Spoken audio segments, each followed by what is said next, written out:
folks, we're here at Adepticon, and we have been trolling around this entire weekend making complete asses of ourselves, and we have run across this awesome game called Blood and Plunder by Firelock Games. And today we are here with... You can Mike introduce Tunez yourselves. And Fred Barnard. I can introduce myself. Hi, I'm Fred Barnard. There is a microphone in front of you. The listeners will not be able to read the name tag. Just hold it up here. Yeah, there you go. Just hold it right up to the microphone. So we actually got a chance to play the land-based version of the game yesterday. It's actually played, I guess you could call it almost three ways. You could do boat versus boat, all land, and boat versus land. Correct. Awesome. So tell us a bit about Blood and Plunder. Okay, so Blood and Plunder is a 28mm historical skirmish game set in the age of piracy in the New World. And like you said, it's completely amphibious, goes between land and sea. We've got a pretty innovative initiative system that adds a lot of tactics to your initiative instead of just a mundane die roll, just to randomize it. Mm-hmm. And we try to keep everything pretty accurate tactically and visually, but also want to make it a really fun, fast-flowing kind of action-packed game. So we've got all that stuff. Awesome. So tell us a little bit about that initiative mechanic, because that was one thing that really stuck out to us yesterday as far as a very unique game design we don't normally see. Okay, well, the initiative mechanic is based on a standard set of 54-card deck with jokers in. And you can use a standard deck that you've got laying around your house, but we also sell them, which got a little bit of cheap material on it to make it a bit easier to play. But yeah, I mean, both players, you draw a number of cards equal to the number of units you've got in your respective force, and then basically the higher suited card will go first in initiative, and it's suited just like poker. Our cards have little cheats on them, dots on the suits, so you can actually see it easier if you don't remember what poker suits are. And then if you play the same suit, the higher number will go first. And if they're still tied there, then you roll a d10. And then what happens is, generally speaking, depending on how experienced your troops are, the more experienced they are, the more actions they get. And if a card is faster, it tends to go first. You tend to get fewer actions. Okay. So it's kind of like risk-reward type of. In some situations, especially like melee combat, you're going to need to be able to go first. So you're going to play that spade, but you're only going to get one action. But then again, if you want to sit back and do something like volley fire, and you're going to want more actions to dump in to be more accurate, you're going to play a club. But then again, you're going to be going last. Right. So, you just hope your unit doesn't get shot up in the process. Yeah, exactly. So there's a lot of tactics just simply for like initiative. And when you start playing the game, you start using those fortune points, which we can talk about, I guess, in a minute, to like do rerolls. When you start getting used to the game, you start to like dump fortune points to draw a new hand because you desperately need something for the turn that you're on. Especially being closed in on. Yeah, exactly. Or you need to go first in hand-to-hand combat. That's pretty much, at least in my experience, very important. Very, very. Yep. Awesome. So tell us a little bit about, you were talking about the fact there's experience for the different units. So you've got some that are inexperienced, some that are trained, and some that are, I guess, expert. Yeah, veterans. Yeah. And and that obviously changes the way they play, point level, and all that. I noticed that the stats on every single one of the models is very, very easy to follow. Like you only have really 5, I guess you want to call it numeric stats that many people are used to in the games. Yeah. How did you guys come across like just having an easy mechanic like that? Well, it was trial and error for the most part. Originally, I kind of went with a simpler way of just having one stat all across the board, but I found that didn't really reflect a lot of the flavor of the different units well. So in the 17th century, especially in the New World, you're starting to see instead of guys standing out in rows like you see in typical European combat, right? You start to see guys kind of learning the Native American tactics of fighting from cover and not exactly just standing out there to get killed. So some guys will reflect that with this cover with the shooting save, for example, right?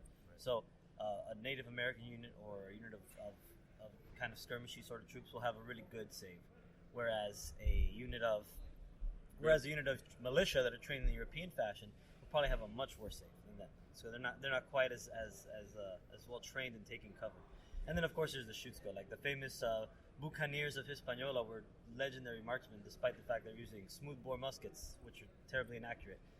But they were known for their accuracy with those muskets, so they knew how to work them.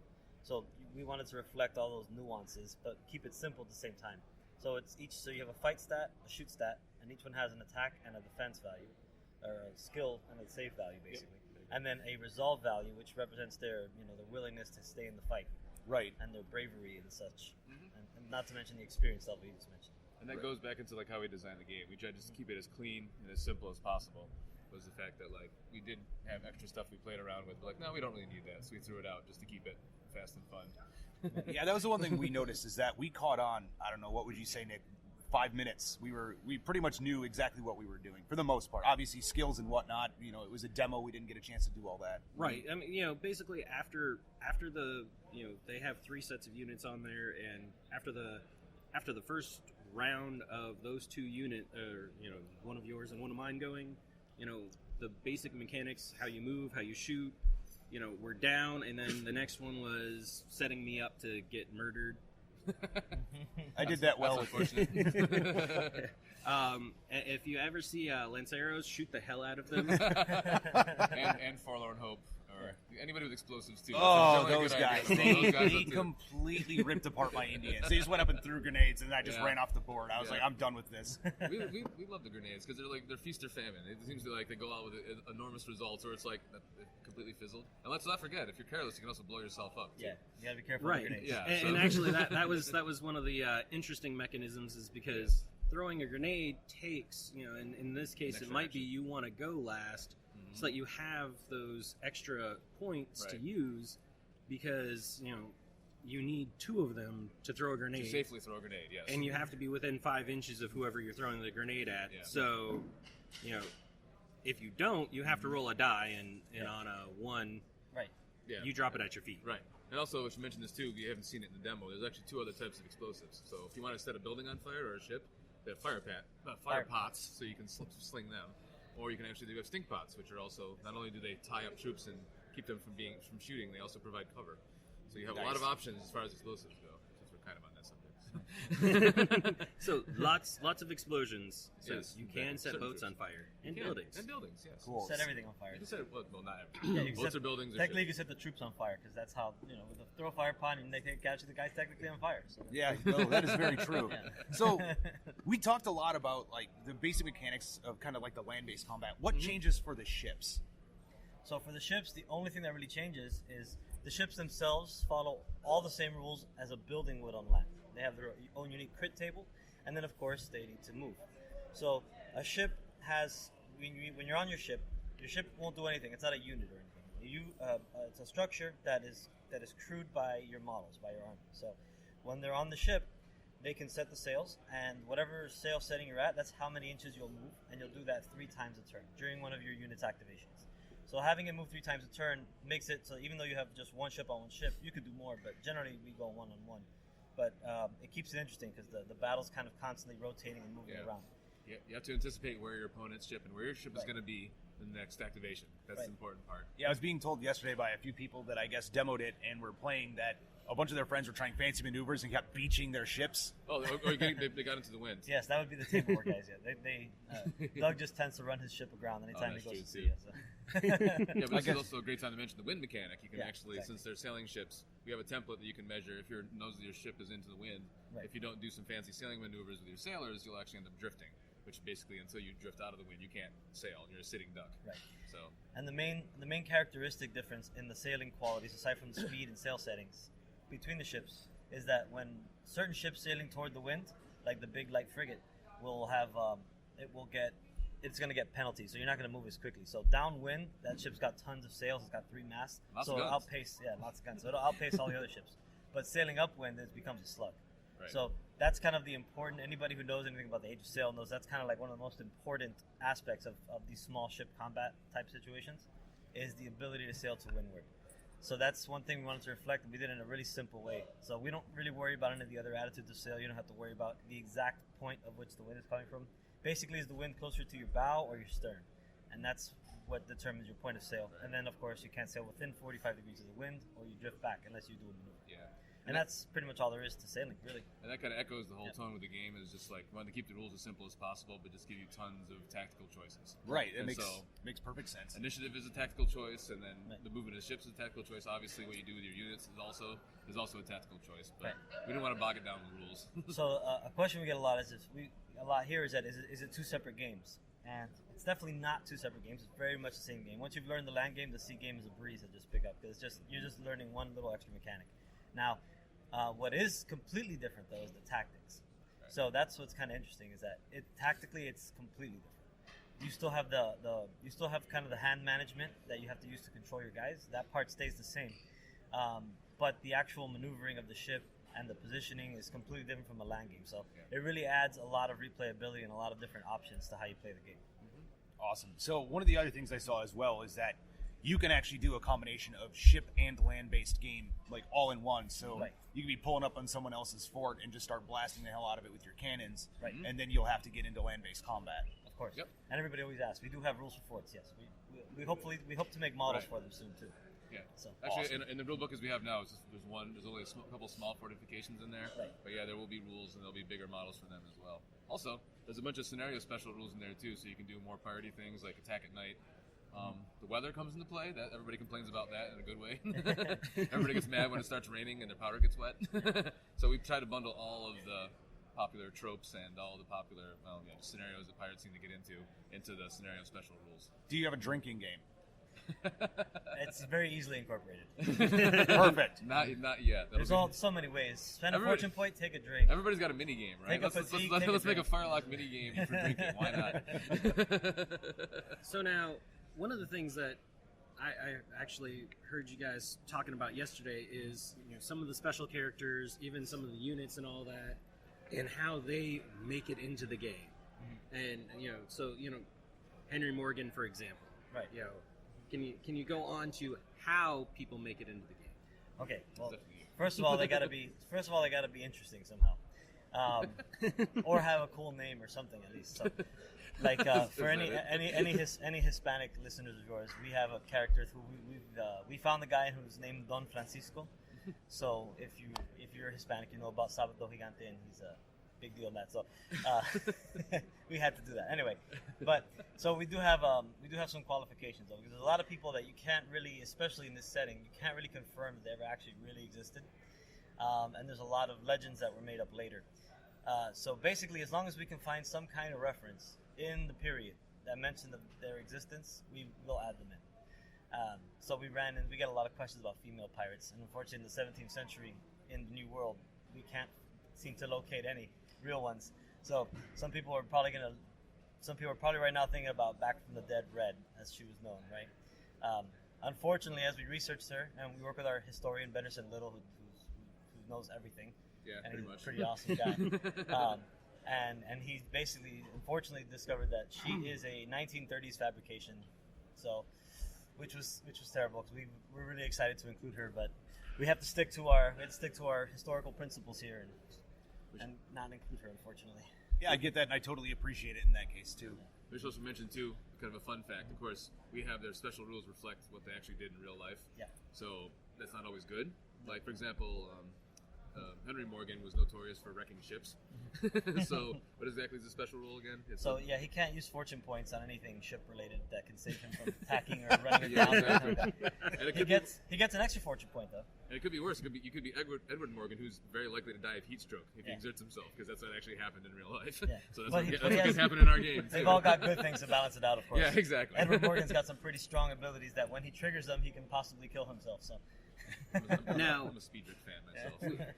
You've mentioned them a couple times, and that's the fortune points. And I actually got to earn and keep a fortune coin. An amazing roll, right? Right. So I did a roll to defend against.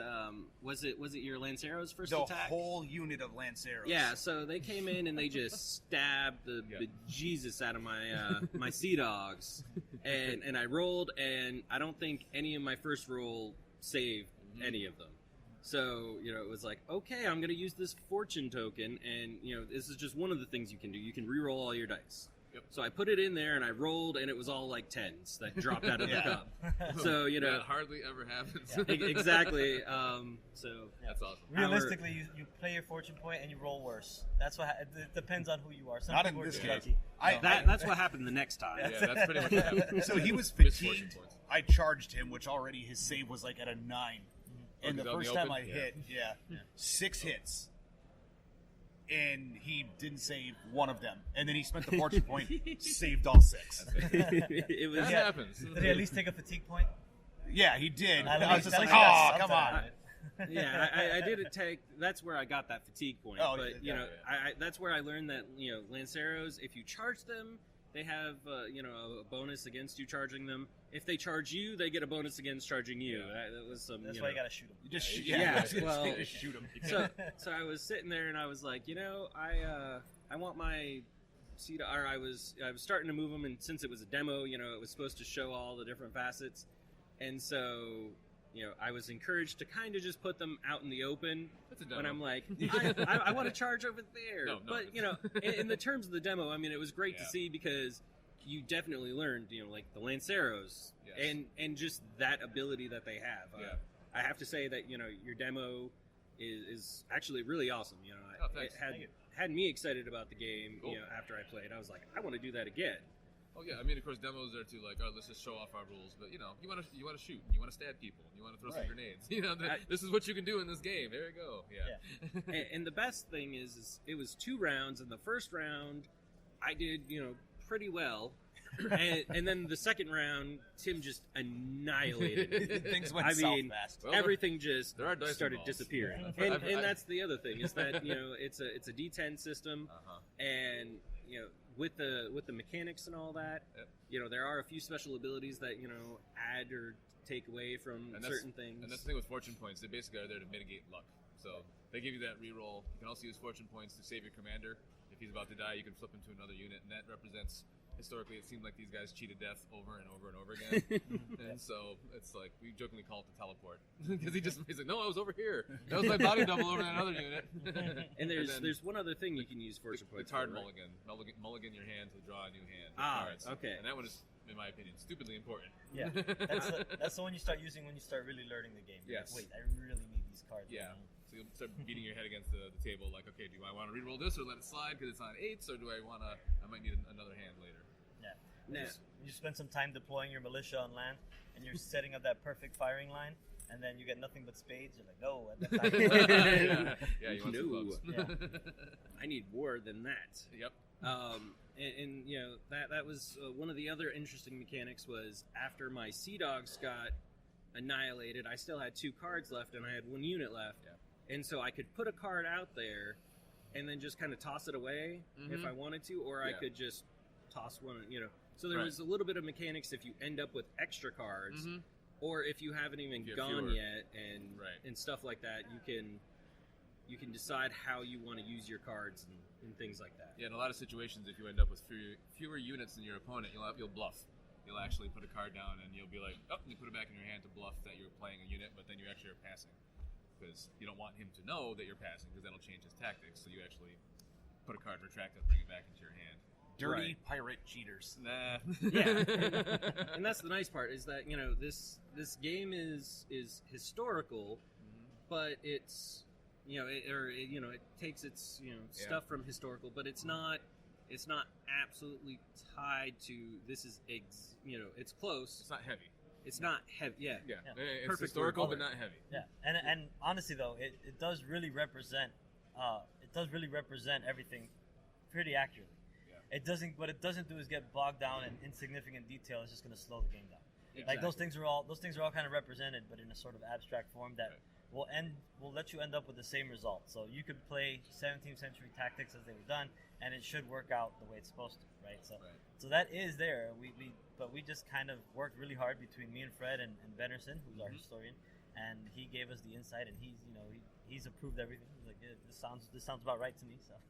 Also, we also streamlined a bunch of gameplay stuff that we didn't like from miniature games, like pre-measuring. Yes. We're like, of course you can pre-measure. Why would you not pre-measure? Pre-measure all you want. There's no disadvantage to that. Do moves, take them back. Stuff like that. I'm one of those people that it depends on the game. Science fiction game, you have a rangefinder. Possibly you have an engineer on your ship, so it makes sense for pre-measuring. A guy with a flintlock rifle. He's just going to go, I think it's about that far. Yeah, pretty much. Yeah. But at the same time, I do sometimes hate when I, can't pre-measure or, I go to pre-measure something and they're like, oh, you can't do that. Yeah. Damn it. So.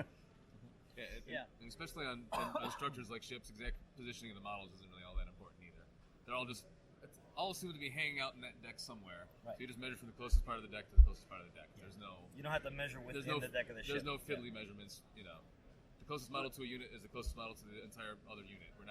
We don't care about what the guy in the back is doing. They're all within X amount of inches. Right, by the time they jump on that other ship, it's going to turn into just a giant mod pit with scrum swords anyway, and pretty much. everything else going on. Yep. Lots of stabbing and shooting. So That's exactly it. Yeah. awesome. So you guys actually have a special going on here at Adepticon. So tell us a little bit about that. All right, so we've got a couple. The first one is the 2-player starter deal, which gives you 26 minis. So it's 12 models and plus 1 commander for 2 different factions, and along with 2 activation decks and a rule book, plus some con exclusive mini, a couple reference cards, a quick reference sheet in the book, and some fortune coins while we have them left. If not, we'll give a couple die away or something like that. So, and that's for $100. The other thing we've got our web bundles here available. So it starts at $129 for a full 25 model faction box, an activation deck for them, and the sloop. And then you can have it with any ship, and they'll go up from $129 accordingly. Awesome. And, Plus, sorry, and we've got the miscast ships also that we're selling here right now. At a deep discount. Yeah. It is the box of misfit boats. Yeah. That are really actually still quite nice. They are actually, it is at a really good discount. Yeah. The sloop, actually, they were arguing about the pricing earlier. you might be able to pick one up for $4. Longboat, not a sloop. The longboat, yeah, not the sloop. No, we can't give you a sloop for $4. big difference. Awesome. So where can everybody find you online? Obviously, there's going to be people listening to this after Adepticon. Where can they get your stuff? So, first place to go is definitely firelockgames.com. That's where we're selling all through there right now. We're selling only directs right now for the most part. We are selling to stores, and we'll be in distribution in the summer. Probably be hopefully hitting stores in June through regular distribution. But any stores who are interested in carrying it, we are selling directly to them, so they can contact us through our website. And also, we have a really large player group on Facebook, the Blood and Plunder Buccaneering on the Spanish Main page, I believe what it's called. Yeah. So definitely stop by there. We've got like 2,000 members at this point. I think it is still a closed group, right? It is a closed group. So All right, we'll let you in. Just ping us. Yeah, we're not exclusive. Yeah, just if you search for it, you just request access. It's okay. Yeah, no problem. It just stops people from advertising Ray Bans in there. Exactly. Yeah, pretty much. Right. That's it. Yeah. Yeah, Precisely, Just not that public thing. Now, we actually had a quick little discussion yesterday because you were asking, especially since the name is Skirmish Supremacy, you were asking, what is the difference between a skirmish? Yes, exactly. a non-historical skirmish game versus a historical skirmish game, because you describe Blood and Plunder as a skirmish game, Right. But it has a few more, it has units, Right. on the most part. So, I wanted to throw it over to Tim today. I said, it's really, a unit-based skirmish game because you have a max of 5 units. Right. And unless you go way over the normal recommended point limit, you usually only have, 5 or so models, 5 to how many?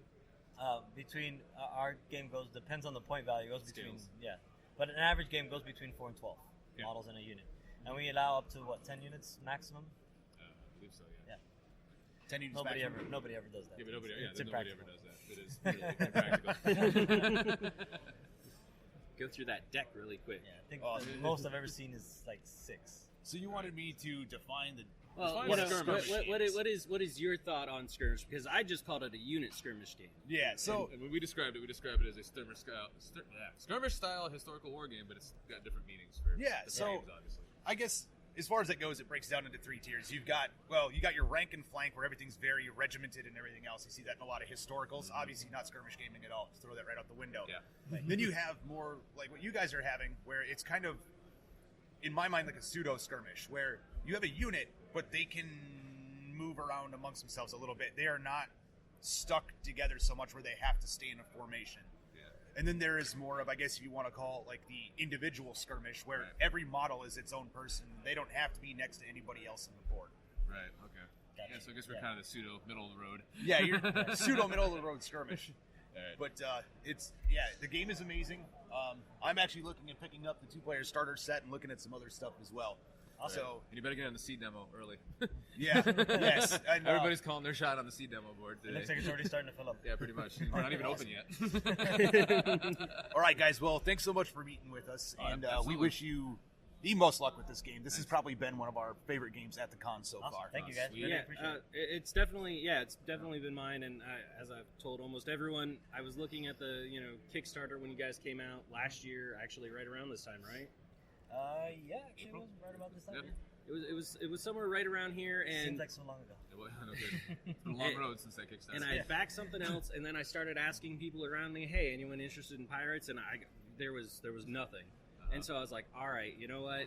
This looks cool, but I'll hold off for right now because, I've got a couple other Kickstarters because that's my addiction. And then, as you guys started shipping out earlier or, fall last year, all of a sudden everyone around me's like, I'm getting my Blood and Plunder stuff. And I was sitting there without a ship and all that. I was sad. I'm like, but I wanted a boat. The kid looking out the window on the rainy day. As they're sailing their boats down the streams. Yeah, exactly.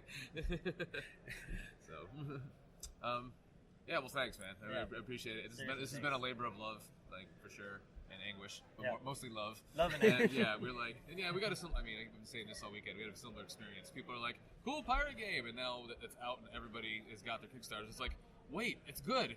Everybody just cared about the models, and now it's not everybody. But then it's like a lot of people are impressed with our game system too, which is very flattering. Yeah. We put a lot of time into that. Yeah, and the demo was abbreviated, but so there was a few things that were abridged. Yeah, but the demo was pretty much the full game. It's just smaller. The only thing we didn't include in the demo you played was the commanders. yeah, So the commanders will be in the sea battle when we do that. Yes, So. and Right. Your mind's gonna be blown when you see what they can do. Nice. and yeah, no, it was a lot of fun. So I think we will be checking out the sea battle here shortly. So Excellent. Well, thanks so much, guys. Yep, no problem. Come on, guys. Thank you. Thanks a lot. all right, thank you. Bah!